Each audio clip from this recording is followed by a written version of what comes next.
بسم اللہ الرحمن الرحیم۔ السلام علیکم۔ امید کرتا ہوں کہ آپ سب ٹھیک ہوں گے۔ اللہ پاک سب کو اپنی حفظ و امان میں رکھے۔ بہت ہی امپورٹنٹ ویڈیو ہے جی یہ، اگر آپ چاہتے ہیں کہ آپ تمام کیسز بالخصوص آئین کے تحت کیسز جو ہیں اور آئینی بینچ جو سپریم کورٹ میں بنا تھا اس میں، اور بالخصوص پی ٹی آئی اور عمران خان کے معاملات جو ہیں ان کے حوالے سے اگلا ہفتہ سپریم کورٹ میں بہت ہی اہم ہے، اور بالآخر ایسے تمام کیسز جو ہے وہ اب آئینی بینچ نے لگانے شروع کر دیے ہیں۔ میرا خیال ہے کہ جو اس نظام دین نے سارے سسٹم نے مل جل کر جو آئینی بینچ بنایا تھا بڑی مشکل سے، اس کے اب ریوارڈ لینے کا وقت آ گیا ہے، اور اب دیکھتے ہیں کہ اس میں کیا کارروائی ہوتی ہے۔ لگتا ہے کہ جس طرح سے یہ کمپرومائزڈ سپریم کورٹ اور یہ اسپیشل بینچ اور یہ من پسند کے ججز اور یہ وہ پہلے جس طرح نون لیگ کا ایک بیانیہ تھا کہ یہ جو ہے وہ بندیال بینچ اور کبھی کیا وہ کہتے تھے، تو لگتا ہے کہ ابھی یہ نون لیگی اور پیپلز پارٹی پر اور نظام دین پر مشتمل بینچ اپنی جو ان کے اوپر مہربانیاں ہیں، جو شفقتیں ہیں، جو اس نظام دین کی ان کے اوپر جو ہے عنایتیں ہیں، ان کا وہ اب ریوارڈ دینے جا رہے ہیں۔ جو بینچ جس نے ایک غیر آئینی ترمیم کو آئین کا نام کے اوپر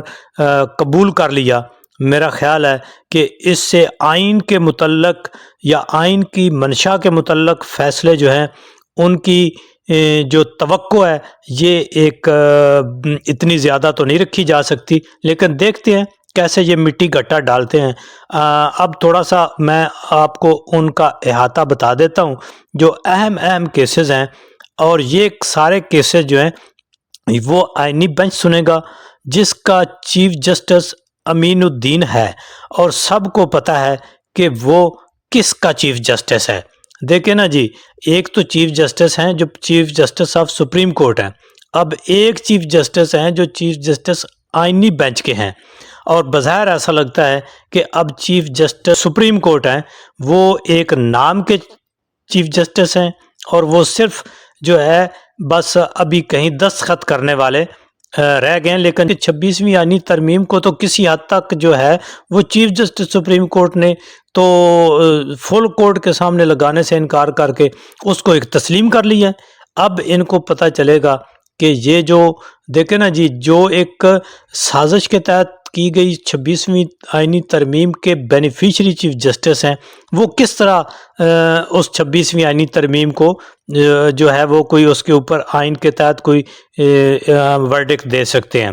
تو یہ جو اچانک سے یہ سارے کیس لگے ہیں، میرا خیال ہے کہ اب یہ نظام جو ہے یہ خوفزدہ ہو گیا ہے، اور یہ 26ویں آئینی ترمیم کو فکس کر کے ان کے اوپر جہاں تک میرا خیال ہے کہ یہ جو ہے وہ لگانے جا رہے ہیں ٹھپے۔ اب ایک اور بیچوں بیچ اس کے بات کرتے چلیں کہ نیکسٹ ویک میں فیض حمید ملٹری ٹرائل کے حوالے سے بھی کوئی جو ہے وہ خبر آ سکتی ہے بڑی، اور اس کے اوپر بھی کوئی نہ کوئی فیصلہ آ سکتا ہے۔ تو ابھی دیکھتے ہیں کہ کون کون سے اہم کیس ہیں جو اگلے ہفتے میں سپریم کورٹ کے آئینی بینچ نے فکس کر دیے ہیں۔ اس میں جو ہے 25 مئی عدالتی احکامات کی خلاف ورزی پر جو لانگ مارچ ہوا تھا، اس میں توہین عدالت کی درخواست پر جو تھی اس کے اوپر سماعت مقرر ہو گئی ہے۔ پھر سپریم کورٹ نے فون ٹیپنگ کا 28 سالہ پرانا مقدمہ سماعت کے لیے مقرر کر رہی ہے۔ جسٹس امین الدین خان کی سربراہی میں 7 رکنی بینچ آئینی بینچ جو ہے وہ 11 دسمبر کو سماعت کرے گا۔ سپریم کورٹ میں فون ٹیپنگ کے لیے ڈیوائسز کی تنصیب کے خلاف 1996 سے یہ مقدمہ زیر التوا تھا۔ اب دیکھیں، میرا خیال ہے کہ سارے پرانے مردے گڑے نکال کر ان کو جو حالیہ جو ایک نظام دین کا فسطائیت کے اوپر مبنی یہ دور چل رہا ہے، اس کو کسی نہ کسی طرح سے فیسیلیٹیٹ کیا جائے گا۔ تو اس میں ایک اور بھی توقع ہے کہ نیکسٹ ویک جو ہے ہو سکتا ہے عمران خان صاحب کو ویڈیو لنک کے لیے سپریم کورٹ میں کوئی پیشی کا ایسا نظام بنے، دکھایا جا سکے ان کو۔ لیکن پچھلے بھی ایک دفعہ جب وہ جو آن لائن ہوئے تھے سماعت میں، تب ایک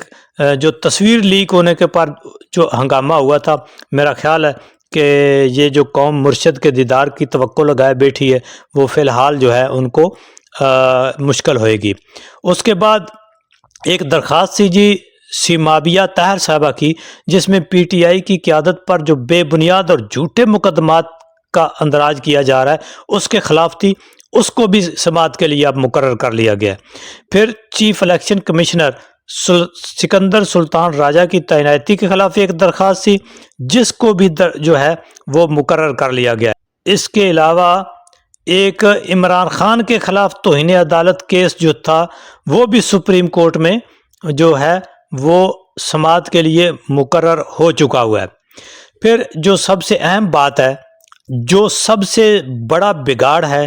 جس کو کور کر کیے بغیر، دیکھیں نا جی 2-3 چیزیں ان کو کور کیے بغیر، ان کے اوپر کمبل ڈالے بغیر یہ نظام آگے نہیں بڑھ سکتا۔ ایک تو انہوں نے 8 فروری کے جو انتخابات تھے اوپر مٹی گٹا ڈالنا ہے، پھر 26ویں آئینی ترمیم کے اوپر ڈالنا ہے، اور اس طرح سے پھر آگے یہ اس نظام دین کو آگے لے کر چلیں گے۔ دیکھیں جی سپریم کورٹ نے 8 فروری کو عام انتخابات میں دھاندلی کے خلاف عمران خان کی درخواست جو ہے وہ سماعت کے لیے مقرر کر دی ہے۔ اب اس کا بینچ کون سا ہے؟ جسٹس امین الدین خان کی سربراہی میں 7 رکنی بینچ ہے، وہ 11 دسمبر کو سماعت کرے گا۔ اب یہ ایسے ہی بینچ ہیں جس طرح کہ عمران خان اور پی ٹی آئی کی درخواستیں سپریم کورٹ میں جاتی تھیں تو قاضی اپنے پاس رکھتا تھا اور وہاں پر بیٹھ کے وہ انصاف دیتا تھا، اور اسلام آباد ہائی کورٹ میں جاتی ہیں تو اسلام آباد کے چیف جسٹس جو ہیں عمر فاروق، وہ اپنے پاس رکھ کے انصاف دیتے ہیں۔ ابھی اس کی جگہ جو چیف جسٹس قاضی فیض عیسیٰ کی روح جو ہے وہ جسٹس امین الدین خان میں میرا خیال ہے ڈال دی گئی ہے۔ اب وہ انصاف دیں گے، دیکھتے ہیں کہ اب یہ انصاف کیسا ہے۔ اس کے بعد ایک درخواست ہے جس میں عمران خان کو اڈیالہ جیل سے خیبر پختونخوا جیل میں منتقل کرنے کی درخواست ہے۔ اس کے اوپر بھی سماعت جو ہے وہ جسٹس امین الدین خان جو ہے وہ کریں گے۔ یہ آئینی بینچ 10 دسمبر کو سماعت کرے گا۔ اب یہ دیکھیں کہ یہ بھی درخواست جو ہے وہ ایک کوئی شہری ہے قیوم خان، اس نے یہ درخواست دی ہے کہ سیکیورٹی کی وجوہات پر بانی تحریک انصاف کی جیل سے منتقلی کی درخواست جو ہے وہ دائر کی تھی۔ اب یہ جو ایک شہری ہوتے ہیں نا، یہ بھی وہی ہوتے ہیں جس طرح کہ ایک اصطلاح جو ہے ملک میں نامعلوم چلتی ہے، جس کو سب جانتے ہیں کہ وہ کون ہے، اور یہ جو شہری ہے یہ بھی شہری میرا خیال ہے کہ یہ بھی وہیں سے آتا ہے۔ دیکھتے ہیں کہ اب نظام دین اس جو ہے وہ خود سے چاہ رہا ہے کہ ان کو شفٹ کر کے پی کے میں بھیجا جائے۔ اس کے بعد بہت ہی ہائی پروفائل کیس اور بہت ہی ظلم و ستم پر مبنی صحافی ارشد شریف قتل کیس پر جو نوٹس تھا، اس کی 9 دسمبر کو سپریم کورٹ کے آئینی بینچ میں سماعت ہے، جس کی بھی سربراہی جسٹس امین الدین خان جو ہے ان کا 7 رکنی آئینی بینچ کرے گا۔ یہ بہت ہی میرا خیال ہے کہ جو اتنا کلیئر کیس تھا، اس کے اوپر بھی دیکھتے ہیں کہ آئینی بینچ جو ہے وہ کیا کارروائی کرتا ہے۔ پھر سپریم کورٹ میں 9 مئی جو ہے اس کے اوپر جوڈیشل کمیشن کی تشکیل دینے کی درخواست جو ہے وہ سماعت کے لیے مقرر ہو گئی ہے، اور یہ بھی عمران خان کی درخواست سی 9 مئی تحقیقات کے لیے۔ انہوں نے کہا تھا کہ جو ایک انڈیپینڈنٹ جوڈیشل کمیشن بنایا جائے جو تحقیقات کرے کہ یہ جو واقعہ ہوا ہے 9 مئی والا، اس میں کون لوگ ملوث تھے، کس کی بدنیتی تھی، اور اس کی صحیح تحقیقات کر کے جو قرار واقعی سزا ان کو دی جائے جو کہ اس میں شامل تھے، جن کی بدنیتی تھی۔ تو اس کی سربراہی بھی جسٹس امین الدین خان کریں گے۔ 7 رکنی بینچ ہے اور 10 دسمبر کو سماعت ہوگی اس کی بھی۔ تو دیکھتے ہیں کہ اس کے بعد ایک اور بڑی اہم چیز ہے، وہ ہے کہ پی ٹی آئی کے جو بانی چیئرمین ہیں عمران خان اور دیگر سویلین جو ہے ان کی جو ٹرائل ہے، ان کا ملٹری کورٹ میں جو ٹرائل ہے اس کے لیے بھی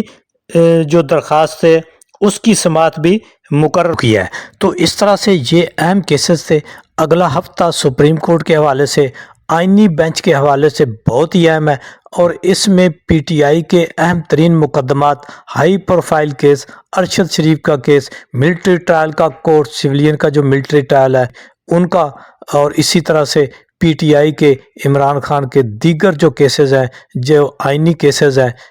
الیکشن کمیشن کی تعیناتی کا کیس ہے، تو یہ سارے کیسز اگلے ہفتے میں سپریم کورٹ کے آئینی بینچ نے مقرر کر دیے ہیں۔ اب دیکھتے ہیں کہ یہ اس کے اوپر کیا فیصلے آتے ہیں۔ یہ بہت ہی اہم ہفتہ ہے۔